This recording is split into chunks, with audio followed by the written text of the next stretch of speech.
Istanbul airport से आना चाह रहे हैं इस्तांबुल सिटी में, तो डायरेक्ट टैक्सी ना लीजिएगा। काम भी चौधरियों वाले कर रहा था।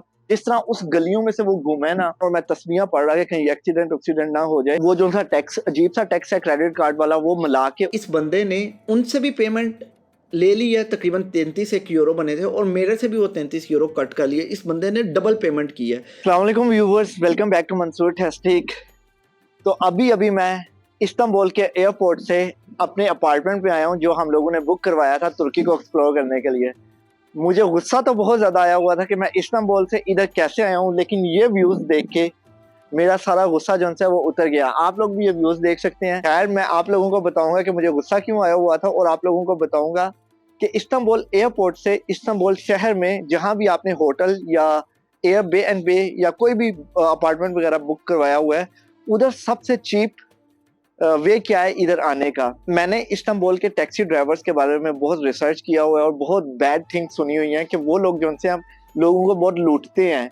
ये एक्सपीरियंस मेरे फैमिली रिलेटिव्स वगैरह ने भी किया हुआ है। तो इस दफ़ा तुर्की आने से पहले ये मेरा फर्स्ट टाइम था, तो मैंने थोड़ी सी रिसर्च की और मुझे पता चला कि तुर्की में उबा जो है वो चल रही है, खासतौर पे इस्तांबुल में। तो हमने सोचा हम डायरेक्ट टैक्सी लेने के बजाय उबा इस्तेमाल करते हैं और उबा के थ्रू इस्तांबुल एयरपोर्ट से इस्तांबुल शहर में आते हैं। तो हम लोगों ने उबा एप्लीकेशन से उबा बुक करवाई।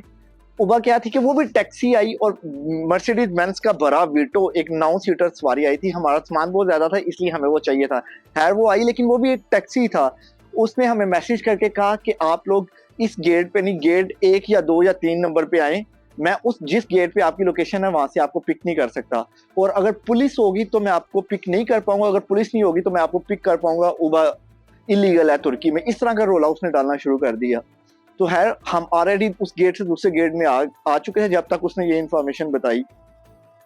तो वो बंदा आया, उसने जल्दी जल्दी हमारा सामान अंदर रखवाया है और उसके बाद कहता है बैठो बैठो पुलिस आ रही है, वो कुछ हो जाएगा, इलीगल है, ये है वो है। खैर, जब हमने उबा बुक करवाई थी, उबा की जो सी प्राइस थी वो हमें 850 लीरा का बता रहा था। वो तकरीबन आपके 27 से 28 यूरो बनते हैं। वो हमें बता रहा था कि इतने लगेंगे आपकी जो डेस्टिनेशन है उधर जाते हुए। उस बंदे ने अब हमें अंदर बैठाया जल्दी से, और उबा जो एप्लीकेशन के थ्रू हमने उबा बुक करवाई हुई थी वो कैंसिल कर गया है और कहता है इलीगल है, मैं ये नहीं कर सकता, लेकिन मैं आपको वही प्राइस दूंगा और आपको छोड़ के आऊंगा।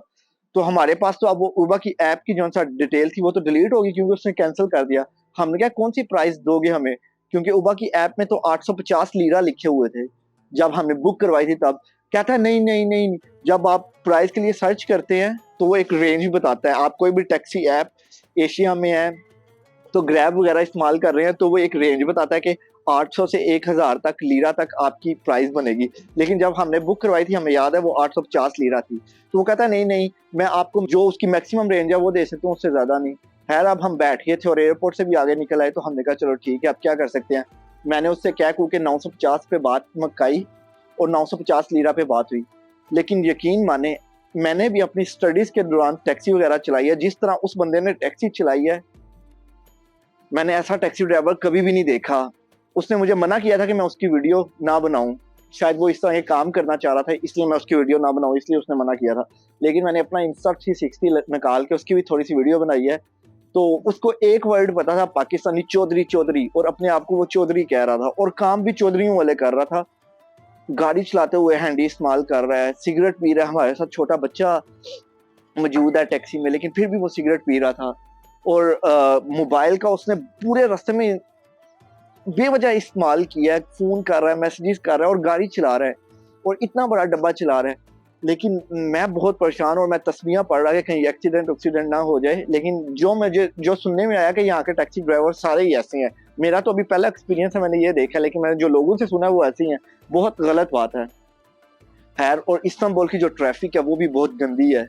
उसकी भी मैंने वीडियोस बनाई हुई हैं, आप लोग देख सकते हैं। उस बंदे में एक टैलेंट था। जिस एरिया में हमने एयरबीएनबी बुक करवाई है, ये गलाटा टावर का एरिया है, तो इसकी छोटी छोटी गलियां हैं, बहुत छोटी छोटी गलियां, और वो अपना इतना बड़ा बेंज का वीटो का डब्बा लेके जिस तरह उस गलियों में से, मैं तो उस बंदे को मान गया हूँ, इस चीज की मैं दाद देता हूँ। लेकिन है, जब उसने हमें छोड़ा है तो छोड़ के कहता है जी हमने कार्ड से पेमेंट करनी थी।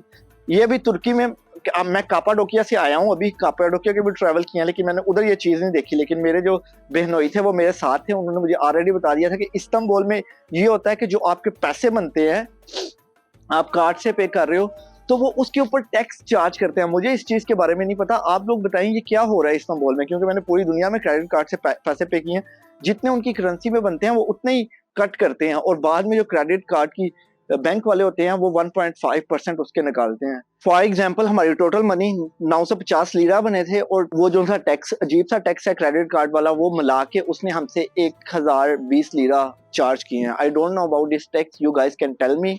लेकिन मैं आप लोगों को बताऊंगा, अगर आप लोग इस्तांबुल एयरपोर्ट से आना चाह रहे हैं इस्तांबुल सिटी में, तो डायरेक्ट टैक्सी ना लीजिएगा। अगर कोई अच्छा बंदा वाकिफ है उसकी टैक्सी आप ले सकते हैं, लेकिन हो सकता है कि वो आपसे उबा से भी ज़्यादा चार्ज करें। तो उबा आप अगर लेते हैं तो आपको एक मिनिमम वैल्यू और मैक्सिमम वैल्यू पता चल जाएगी कि मैक्सिमम वैल्यू से वो एक्सीड नहीं कर सकता बंदा।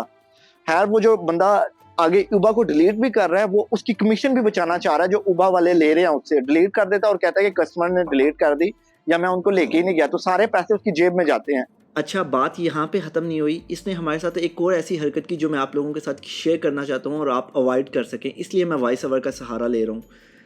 तो जब हम टैक्सी से बाहर निकले हैं और इसको पे कर रहे हैं, इसकी प्राइस जो भी बनी थी, तो पहले मेरे बहनोई ने कार्ड से पेमेंट की है। तो आई डोंट नो उस वक्त कोई सिग्नल इशू हुआ है या जो भी है, या इसने इंटेंशनली उस चीज़ को किया है। इसकी क्रेडिट कार्ड की जो सी मशीन है जिससे हम पेमेंट करते हैं, वो इसकी स्टक हो गई है। कहता है कि ये ऑनलाइन कोई इशू हो गया है।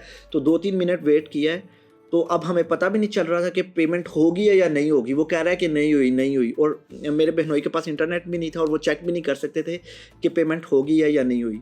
तो मैंने कहा चलो मैं अपने क्रेडिट कार्ड से पे कर देता हूँ, और उसने फ़ौरन ही ना अपनी मशीन आगे कर दिया और वही प्राइस लिखी और जल्दी से मेरे से पेमेंट करवा के भाग गया। अगले दिन अब हमारे मोबाइल फ़ोन पे नोटिफिकेशन आ गई, मेरे बहनोई के मोबाइल फ़ोन पे भी और मेरे फ़ोन पे भी, कि जी इस बंदे ने उनसे भी पेमेंट ले ली है। तकरीबन 33 यूरो बने थे और मेरे से भी वो 33 यूरो कट कर लिए। इस बंदे ने डबल पेमेंट की है। तो मेरा ये बताने का मकसद आप लोगों को सिर्फ ये है, आप जब भी सफ़र करें तो अगर ये चीज़ें आपके साथ हो रही हैं तो इस चीज़ों से आप अवॉइड कर सकें। अगर ऐसी कोई चीज़ हो रही है तो आपको पहले से ही क्लिक करें और वेट करें जब तक आपको श्योर ना हो जाए कि आपके क्रेडिट कार्ड से पेमेंट कट चुकी है या नहीं। इंटरनेट का इस्तेमाल करें और देखें उसको। लकीली उस बंदे की शक्ल जो मैंने वीडियो ऑलरेडी उसकी बना ली थी, और टैक्सी नंबर वगैरह भी हमारे पास था। हमने पुलिस के पास कंप्लेन भी कर सकते थे, लेकिन शहर बहुत बड़ा था तो उसके लिए हम अपना मूड नहीं ऑफ करना चाह रहे थे। लेकिन जितना भी हुआ हमने उसको सर्च करने की कोशिश की है, और एक जिसे कहते हैं कि हलाल की कमाई थी, उस वजह से हमारा आखिरी दिन इस बंदे से तकसीम स्क्वायर में टकरा हो गया। और ये बंदा वहाँ पे हमें टैक्सी में मिला और मेरे बहनोई ने फ़ौरन इसको देखा और इसके पीछे भागे हैं, और इस बंदे को हमने उधर पकड़ लिया। पुलिस भी उधर ज़्यादा थी, तो उसके अंदर टैक्सी में हम बैठे हैं। पहले तो वो हमें पहचानने से इनकार करे, लेकिन फिर जब उसको पता चल गया कि ये लोग पुलिस के पास भी जा सकते हैं, तो उसने हमारी जो डबल पेमेंट की थी और वो हमें वापस कर ली है। और वो पूरी वापस नहीं की, क्योंकि इसने हमसे वो 5% जो सा टैक्स था वो भी लिया था। 5 के 10% जितना भी बनता था, 10-20 जो बना था, और इसकी जेब में 950 लीरास थे। इसने हमें 950 लीरास वापस कर दिए हैं और कहता है आप लोग मेरी जान छोड़ो। ये चीज़ हुई है, और इस्तांबुल में ये चीज़ बहुत ज़्यादा हो रही है। मेरा बताने का मकसद यही है कि आप लोग इस चीज़ से अवॉइड कर सकें। अगर आप लोगों के साथ हो, अच्छे लोग भी उधर होंगे, ऐसा नहीं है कि अच्छे लोग नहीं हैं, लेकिन ये स्कैम जो उनसे बहुत ज़्यादा वहाँ पे हो रहा है। फिर भी जो मैंने सुना है कि अगर आप डायरेक्ट टैक्सी लेंगे वो आपसे बहुत ज़्यादा चार्ज करेंगे। तो ये मेरा आप लोगों को मशवरा है, या तो आप इनकी लोकल ट्रांसपोर्ट यूज़ करें एयरपोर्ट से इधर तक, लेकिन अगर आपके पास सामान बहुत ज़्यादा है तो वो मुश्किल हो जाना है, और लोकल ट्रांसपोर्ट भी मिलना इतना आसान नहीं है। तो अगर आप टैक्सी यूज़ करना चाहते हैं तो उबर यूज़ कीजिएगा। इस्तांबुल के बहुत ज़्यादा व्लॉग आने वाले हैं, तो उसको देखने के लिए मेरे चैनल को सब्सक्राइब कर लें और इस वीडियो को लाइक और शेयर कीजिएगा। आपको अगली वीडियो में मैं ये भी बताऊंगा कि आपको इस्तांबुल में होटल लेना चाहिए या एयरबीएनबी लेनी चाहिए। इंशाअल्लाह मुलाकात होती है नेक्स्ट वीडियो के साथ। अल्लाह हाफिज़।